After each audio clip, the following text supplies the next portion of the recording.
दोस्तों, यदि आप किसी कुत्ते को खाना देते हैं या उसके साथ थोड़ा सा समय बिताते हैं तो वो कुत्ता आपको बहुत अच्छे से पहचानने लगता है। और सिर्फ कुत्ते ही नहीं अपितु सभी प्रकार के स्तनधारी जीव काफ़ी हद तक एक सामाजिक बुद्धिमत्ता का व्यवहार जन्मजात धारण किए रहते हैं। गाय भैंस से लेकर शेर एवं बाघ जैसे शिकारी या हाथी जैसे विशालकाय जीव भी साथ देना और वफादारी निभाना बखूबी जानते हैं। लेकिन रेप्टाइल, जिन्हें हिंदी में सरीसृप कहा जाता है, ऐसे नहीं होते।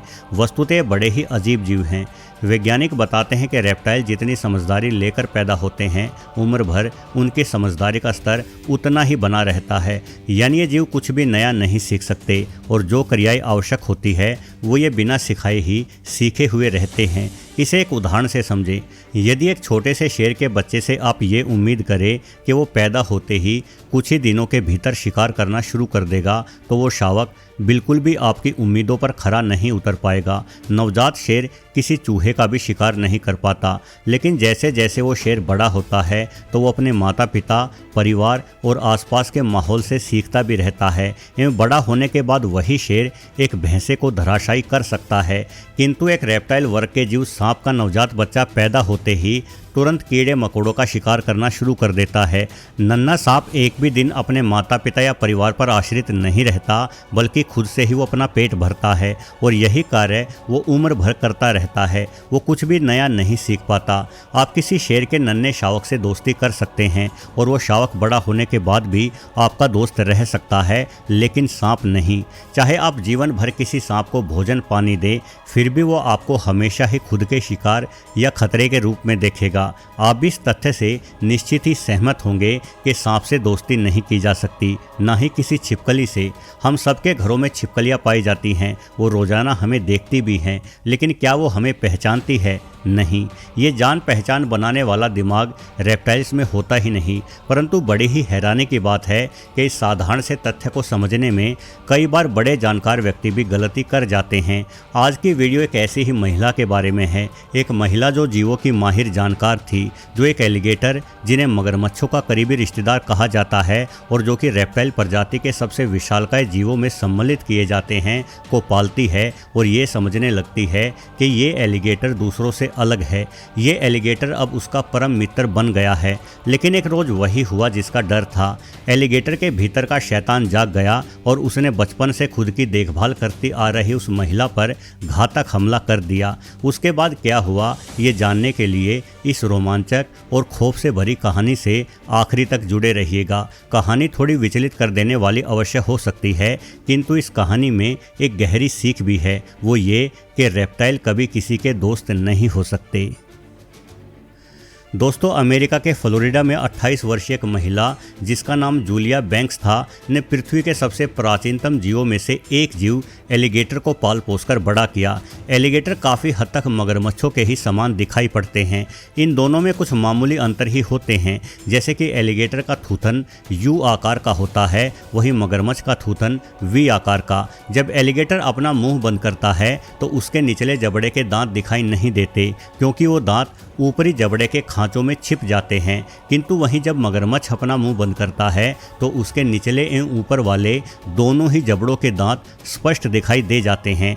एलिगेटर केवल अमेरिका और चाइना में ही पाए जाते हैं। ये मगरमच्छों की भांति दुनिया के अन्य हिस्सों जैसे कि अफ्रीका, ऑस्ट्रेलिया और भारत में नहीं मिलते। खैर, जब जूलिया बैंक्स को वो एलिगेटर मिला तो वो एक बेहद ही कमज़ोर नवजात शिशु था और इस तरह के कमज़ोर एवं अनाथ जीवों पर जूलिया बड़ी ही दयावान थी। उसने कई सारे घायल रैकून, ओपोसम एवं विभिन्न प्रजातियों के पक्षियों की भी देखभाल की थी और उन्हें अपने हाथों से पाल पोसकर बड़ा किया था। जूलिया का घर हर ज़रूरतमंद प्राणी के लिए लगातार खुला रहता था। उसके सीने में दया कूट कूट कर भरी हुई थी और इसी दया के चलते जूलिया को एक अकेले असहाय एवं बेहद छोटे एलिगेटर पर दया आ गई। उसे ये एलिगेटर एक नदी किनारे घायल मिला था। शायद वो किसी पक्षी की चोंच की चपेट में आ गया था। वो मात्र 8 इंच ही बड़ा था। ऐसे छोटे एलिगेटर को बड़े पक्षी आसानी से शिकार बना लेते हैं, परंतु ये वाला किसी तरह से बच गया था।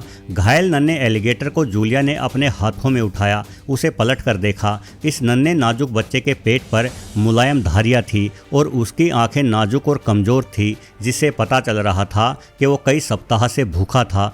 जूलिया को उस नन्हे एलिगेटर की लाचारी पर दया आ गई और वो उसे धीरे से एक तौलिया में लपेटकर अपने घर ले आई। जूलिया ने इस एलिगेटर का नाम रीफ रखा। उसने फ्लोरिडा के पशु पुनर्वास केंद्र के माध्यम से एक विशेष वन्यजीव परमिट प्राप्त किया, जिससे वो बड़ा होने तक बिना किसी कानूनी अड़चन के रीफ एलिगेटर की देखभाल कर सकती थी।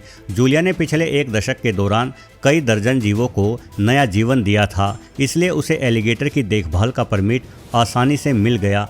जूलिया ने इस नन्हे एलिगेटर यानी रीफ को ताज़ा चिकन एवं टर्की खिलाना शुरू किया। शुरुआत में रीफ बहुत ही थोड़ा खा पाता था, वैसे भी उसका आकार एक मॉनिटर छिपकली जितना ही था। जूलिया ने रीफ को कुछ ऐसी तकनीकें भी सिखा दी जिन्हें आमतौर पर एलिगेटर या मगरमच्छों के लिए सीख पाना संभव नहीं माना जाता।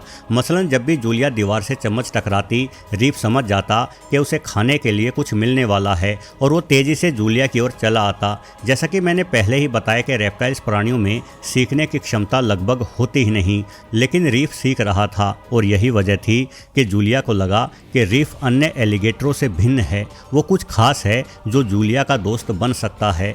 मगरमच्छ एवं एलिगेटर के बच्चे बेहद ही छोटे पैदा होते हैं, लेकिन ये काफ़ी तेज़ी से वृद्धि करने के लिए जाने जाते हैं।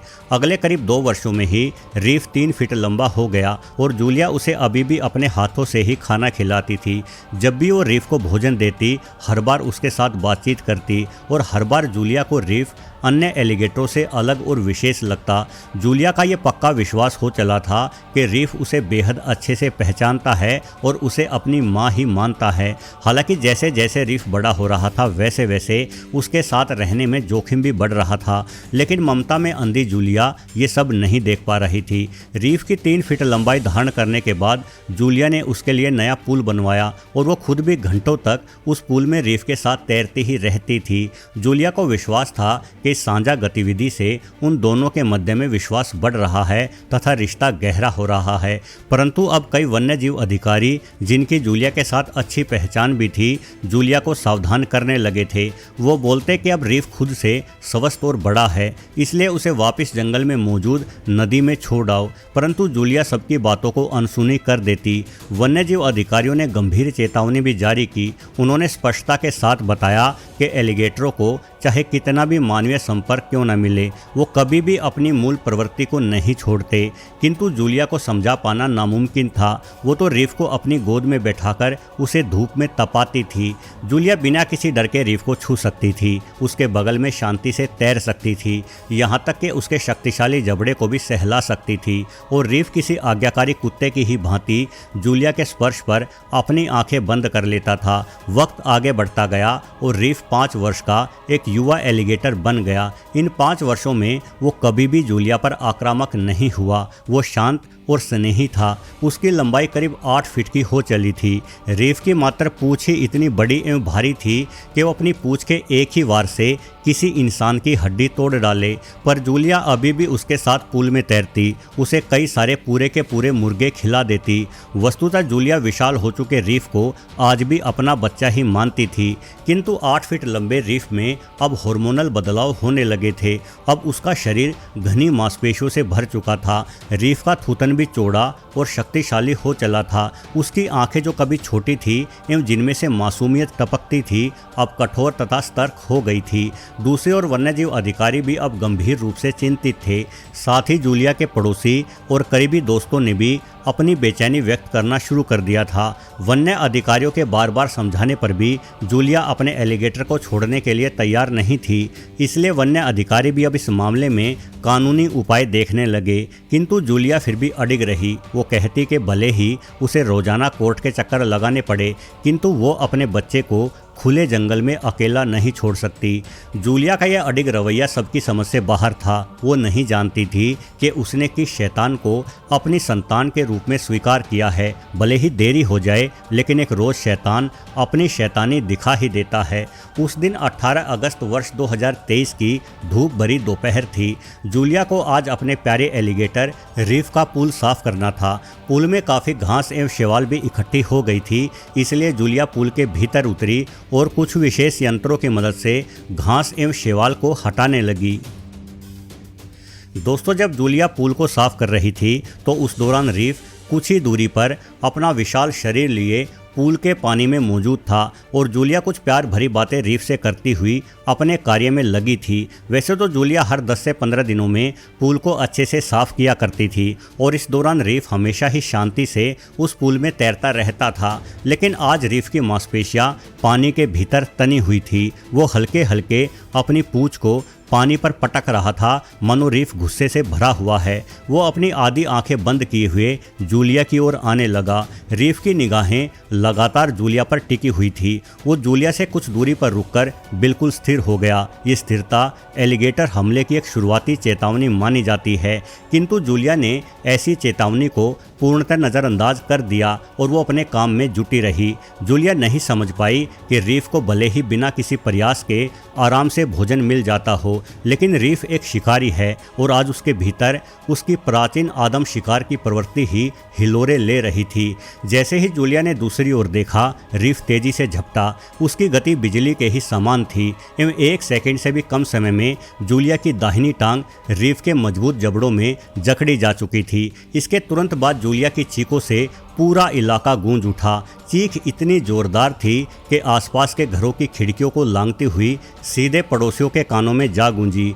लोगों ने अपने पर्दे हटाकर जूलिया के घर की ओर देखा तो सामने का नज़ारा विभत्स था। जूलिया की चीख एवं पूल का लाल हो चुका पानी पूरा मंजर बयां कर रहा था। हर कोई मदद के लिए इधर उधर दौड़ने लगा एवं रीफ को डराने की कोशिश करने लगा, लेकिन शिकारी की सोई हुई प्रवृत्ति अब जाग चुकी थी। भला इतनी जल्दी वो प्रवृत्ति फिर से कहाँ होने वाली थी। अगले ही क्षण रीफ ने कुछ ऐसा किया जिसके लिए एलिगेटर और मगरमच्छ विशेष तौर पर पहचाने जाते हैं। उसने तेजी से अपने शरीर को घुमाया। इस तरह की तकनीक को डेथ रोल कहा जाता है, जिसका इस्तेमाल ये रेप्टाइल तब करते हैं जब इन्हें अपने शिकार के शरीर से मांस को उखाड़ना हो। रीफ ने अपने जीवन में कभी भी शिकार नहीं किया था और आज पहले ही प्रयास में वो अनुभवी शिकारी तकनीक भी अपना रहा था, क्योंकि शिकार उस खूंखार जीव के डीएनए में मौजूद था। डेथ रोल के कारण जूलिया की टांग का एक बड़ा हिस्सा उखड़कर रीफ के मुंह में चला गया। जूलिया की चीखें और बेहताशा छटपटाने वाला संघर्ष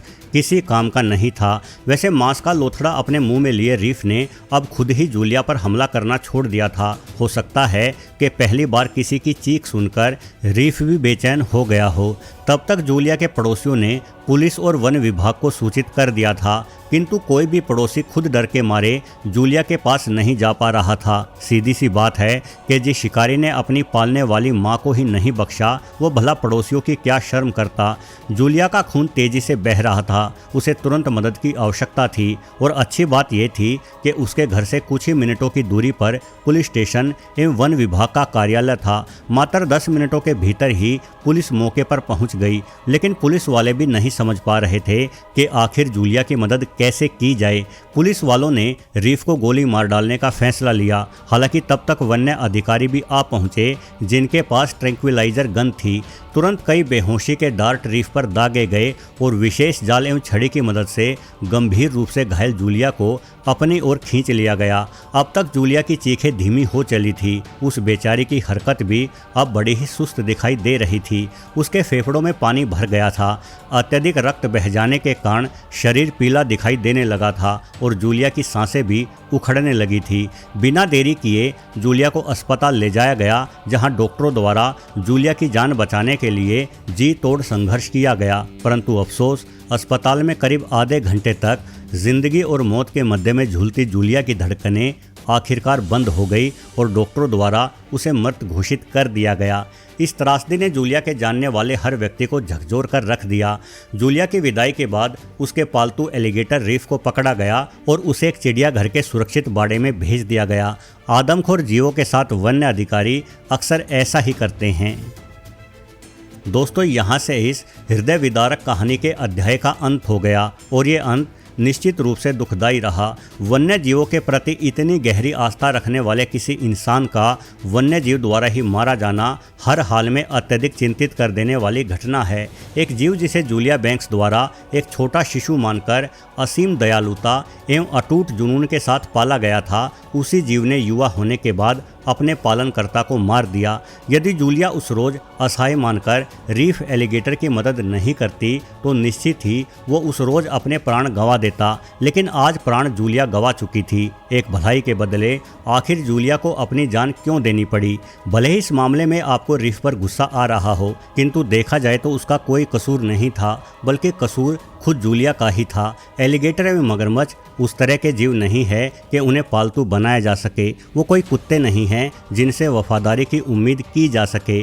प्यार इन जीवों को बदल नहीं सकता, क्योंकि इन्हें प्रकृति ने बनाया ही ऐसा है, और प्यार कभी भी प्रकृति को नहीं हरा सकता। प्रकृति सबसे श्रेष्ठ और बलवान है। यदि कोई व्यक्ति किसी ऊंची चट्टान से कूदकर अपनी जान दे दे तो इसमें ऊंची चट्टान का कोई दोष नहीं है। वो तो पहले भी ऊंची थी और आगे भी ऊंची ही रहेगी, भले ही उस पर से गिरते हुए कितने ही इंसान अपनी जान गंवाते रहे। ये हमारी जिम्मेदारी है कि हम अपनी बुद्धिमत्ता का इस्तेमाल करते हुए उस चट्टान के किनारों से दूरी बनाए रखें। ठीक ऐसे ही मगरमच्छ करोड़ों वर्षों से दूसरे जीवों को बेरहमी के साथ मार रहे हैं। उनका दिमाग कुछ सीखने समझने के लिए नहीं बना, बल्कि वो प्राकृतिक तौर पर विशुद्ध हत्यारे हैं, किसी किलिंग मशीन की तरह बिना सोचे समझे दूसरे जीवों की हत्या करने वाले।